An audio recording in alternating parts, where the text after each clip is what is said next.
So today's video is going to be a recap of my recent Know Me challenge. I finished my challenge on June 30th, and today I'm going to be talking to you guys about how my challenge went, giving you guys some of the pros, the cons, and also giving you guys some tips if you guys are interested in doing this challenge as well. So I do have a notepad here, just so I know what I'm talking about and just so that this video is not too long. So let's jump right into this video. First thing I want to talk about is why I chose to do this challenge. So this is not my first time actually doing a Know Me challenge. The first time I did it was back in February of this year, and I did it on my TikTok. I will leave that here on the screen, and also down below in the description box it's always listed. But when I did it back in February, I did daily videos. So I was doing what I was eating every day, whereas this time I did it on YouTube, so you guys got everything in one long video. But I really did it to reset my body. You know, I started to feel like I was eating too much junk, and I was like, you know what, I need a hard reset. And I was like, you know what, I'm gonna just do Know Me and just give my body a good cleanse, and that is why I did it.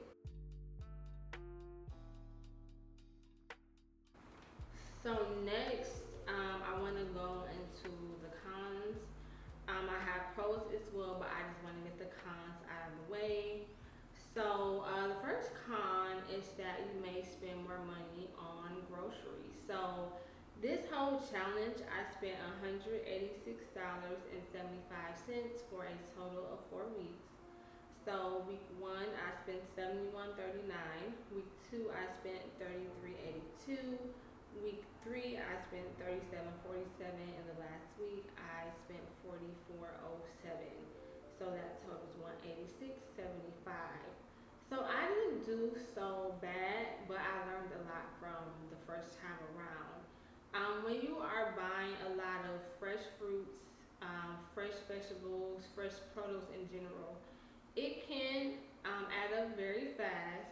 And what you will find is that depending on where you shop, you may spend more or less for your produce, which will also determine how much you're spending each week on grocery.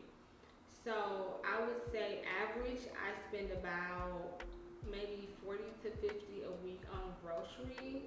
So for me, this was kind of like in my budget this time. And also keep in mind too that I had a lot of stuff in my house already. So like 1 week, I think it was week 2, when I did the veggie pasta, I already had pasta, I already had sauce. So if I had to purchase the pasta or the sauce, that would have made my total more. And then also I would buy things that would last me for a longer period, which I'm going to talk about that in my tips on how to save money with your grocery shopping. But yeah, so pretty much, yeah, you may spend more. So if I spend $186, if you're doing it for this and your partner, or you want somebody else, I would say do that ×2 or ×3, or how many people are doing it, and that will give you an idea of what you will be spending per for the time you're doing it. Another con is you will be cooking more, and you will be in the kitchen a lot longer, and a lot more. So I meal prep every week. I meal prep Sunday, and I eat that food. I meal prep for Monday through Thursday, usually Fridays and Saturday and Sunday. I figure something out. Sometimes I cook those days, sometimes I pick something up, depends on my mood. But with this challenge, I had to cook like twice a week easily. Like I would cook on Sunday, and then by like Wednesday I'm cooking again for the end of the week. So and I don't like being in the kitchen a lot, I don't like cooking a lot. So if you are not a person that likes to be in the kitchen and cook a lot, you might not like that. But you do have to cook more, because when you go in the stores to buy your groceries, you will find that there are not a lot of vegetarian or vegan options. Majority of what you're getting in the stores is meat based and you can't eat that. So that's another reason. Um, so that can be a con, but the pros to cooking more is that you're eating healthier, you're eating fresher food. So that could be a pro of it, but be prepared to be in the kitchen. Another con is that you will go to the bathroom more. So number one and number two. And yes, I said number one and number two. During this challenge as well, I was drinking water. So let me show y'all my cup. So I've been using this cup for the past couple of weeks since I brought it. But I also have a 64-ounce cup that I was also using. And I would drink at least a half a gallon of water every day. So I was peeing a lot more. Plus, when you're eating more fruits and vegetables, it has water, so you're peeing more. And then the downside to eating a lot of vegetables, I would say, is you do number two more. You excrete waste more. So you will go regularly. If you have IBS, you won't have that with this challenge at all.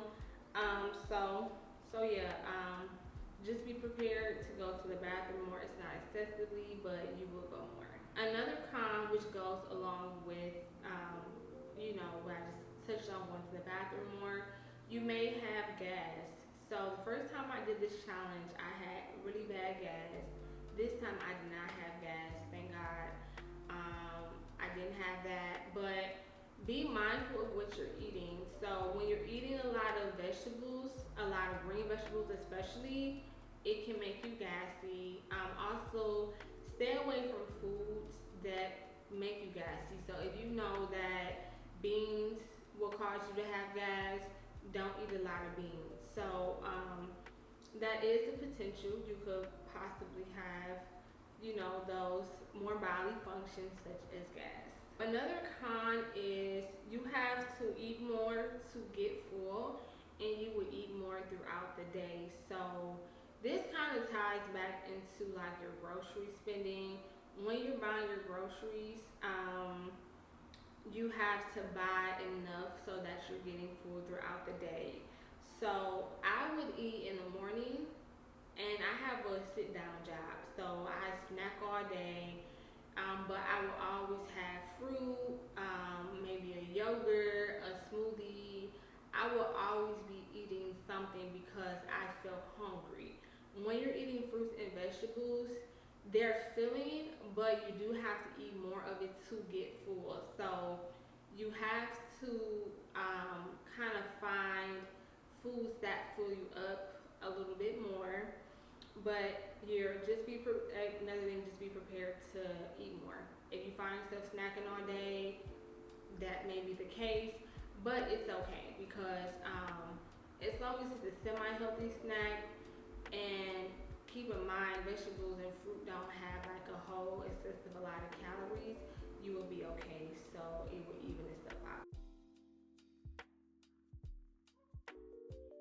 So now let's get into the pros now that we have got those cons out of the way. So the first pro is that you have more energy, and you will recognize this almost immediately. Like give it like day 2 or day 3, you will have more energy. When you're eating clean, you're eating healthier in general, you find that you will have more energy naturally without drinking like coffee or a Celsius or any type of energy drink. And your energy will last all day. So you won't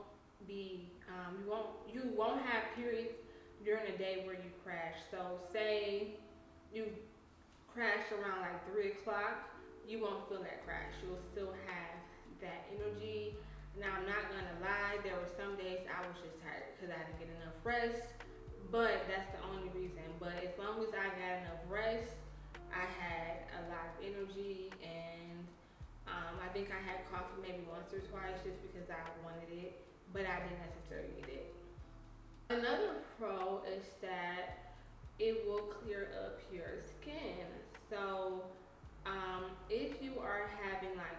irritations on your skin, you're dealing with redness. On this no meat challenge, which you eat a lot of fruits and vegetables, it clears up your skin, makes it look really good. I noticed this the first time, and I also noticed this the second time around. Like, my skin was clear. I did have a few breakouts when it was that time of the month for me, which is normal. But other than that, my skin was clear, didn't have any real issues with it. So that is one pro of this challenge. It gives you nice skin. Another pro is you will experience less bloating, especially for my females. If you experience bloating, something about doing this no meat challenge, eating all these fruits and vegetables, it makes you bloat less. And I like that. I think we all like to have a flat stomach, or a stomach with flatter than it already does. I think that's something that we all want. I think men bloat too, so I'm not leaving my men out because they bloat too. So yeah, you would definitely have less bloating, and yeah. Another pro of doing this challenge is if you work out, it will enhance your workout results. So if you like do this challenge, you're drinking your water and you're working out, you are going to see your body like transform. Now, I didn't do this to lose weight or anything. I did it simply to reset my body. So I wasn't on the scale. I wasn't trying to lose weight or anything. But I believe this is a way you can definitely lose weight. If you're exercising as well. Like, it just, I don't know, y'all. Like, it makes your body look extra good. So now we're going to get into the final part of the video, which is tips for doing the challenge. So the first tip I have is to pre-prep. So pre-prepping is when you cut up your fruits and vegetables, put them in storage containers, and put them in the refrigerator. This not only saves time, it provides a convenience. With pre-prepping, which y'all know is in all of my videos, I would go to the store, and the next thing I would do is pre-prep, so that when I did go to cook my meals, I was making my salads, throwing my fruit jars, I can just grab for what I want. I don't have to spend that extra 10 minutes or so cutting and then putting it in there. So I would highly recommend this, but I'm gonna be honest, pre-prepping, depending on how much you have to cut up, it may take you a while, it may take you almost an hour, but I promise you guys, it's totally worth it. If you do not have any storage containers, you could go to, if you have Adidas, they have storage containers fairly cheap. Find you a Ross, a Marshalls, and get you just like a 50-piece set, and that should do you good, and you should have more than enough containers for whatever it is you're cutting up. My next tip is to make a grocery list of what you need for that week, and pre-plan your meals. So the week, if you're doing this for multiple weeks, start to think about, what do I want to eat next week? Write it down, write out the ingredients, take that grocery list with you to the store, so that when you get in there, you know exactly what you're buying. Make sure you take your list with you, and that you're planning your meals and writing down everything you need for those meals. The next tip that I have is to cook meals that stretch 3 or 4 days. I already told you guys you're going to be spending more time in the kitchen, so you want to have meals that are going to stretch 3 or 4 days, so that you're not cooking every single day. If you want to cook every day, more power to you, but get something that's good, that's going to last for 3 to 4 days, and also make sure that it is a filling meal. If you do not know what you want to eat, you're running out of ideas, TikTok is a great place. A lot of the recipes I showed you guys that I made, I got from TikTok.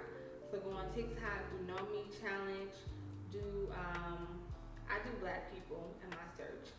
Um, you don't have to, but I like to do black people in my search, and then you're gonna get a whole bunch of results, and that way you can know learn different recipes. Some of my favorite meals I cooked were like the black bean burgers, the black bean tacos, the veggie pasta. Those was like my favorite, but of course everything I ate I liked. Which leads me to the next point. Um, Cook meals that you can use a lot of the same ingredients.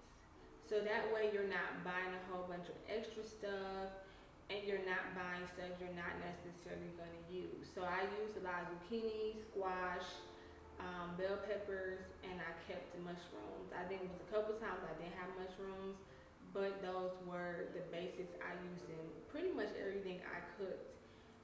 That helps like save on your grocery bill, and like I said, it also keeps you from having stuff you're not going to use because groceries are high enough. You don't want to waste anything.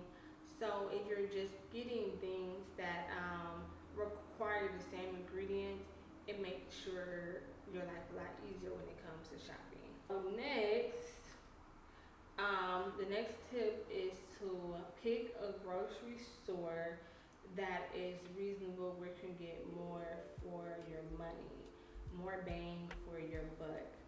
So I'm a Kroger girl. I'm from up north, so Kroger is our main grocery store.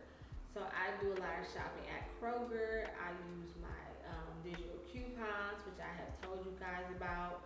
With the Kroger app, if you have a Kroger card, you download the app, create an account, and you get digital coupons weekly. It's every week they have something on sale, or if you get $1 or $2 off for something, that helps. And Kroger has good produce, and it's not really expensive. I went to the food market before, the farmers market. To me, they were more.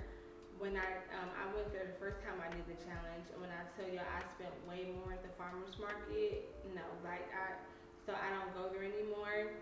So make sure you're picking a grocery store that is reasonable.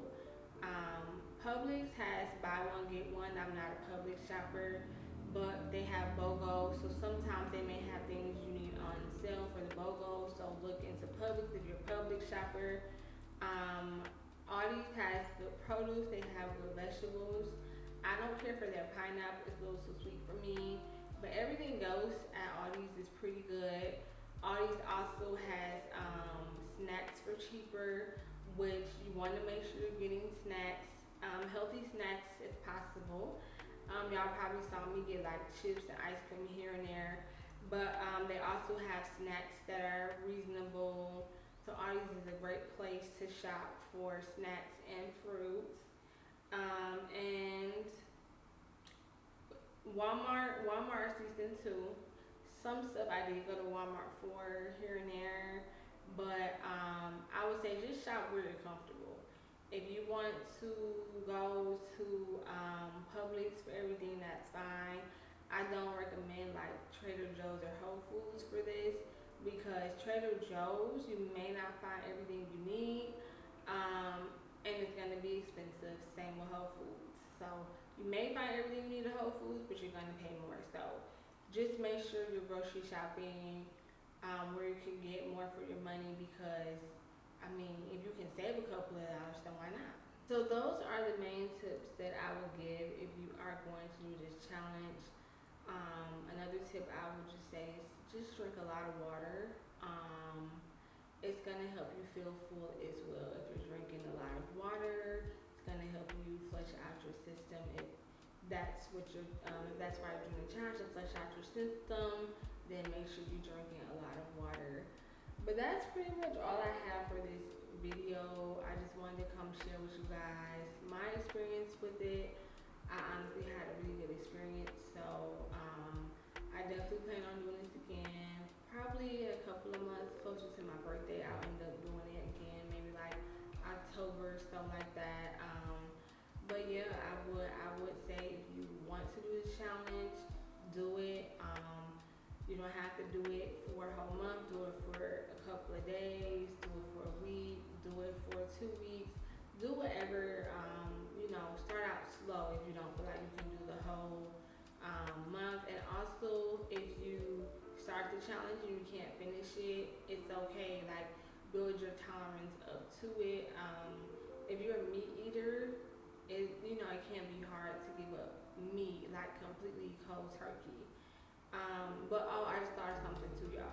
Um, if you're going to do this challenge, eat all your cravings prior. So prior to doing the challenge, I had Chipotle, I had JJ's, I had a burger, I had wings. So I ate everything I wanted to eat. So during this challenge, I didn't crave it. So that helped as well.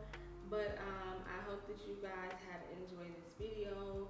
If you guys are not caught up on the all of the week 1, 2, 3, or 4 of the challenge, go ahead and watch those. Week 4 is posted. I actually posted that last week. So go ahead and watch all of those. If you guys have any questions, feel free to ask them down below. Thank you guys so much for watching. Be sure to make sure that you like and subscribe, and that you share this video and turn on your post notifications by hitting that bell. And I will see y'all in my next video.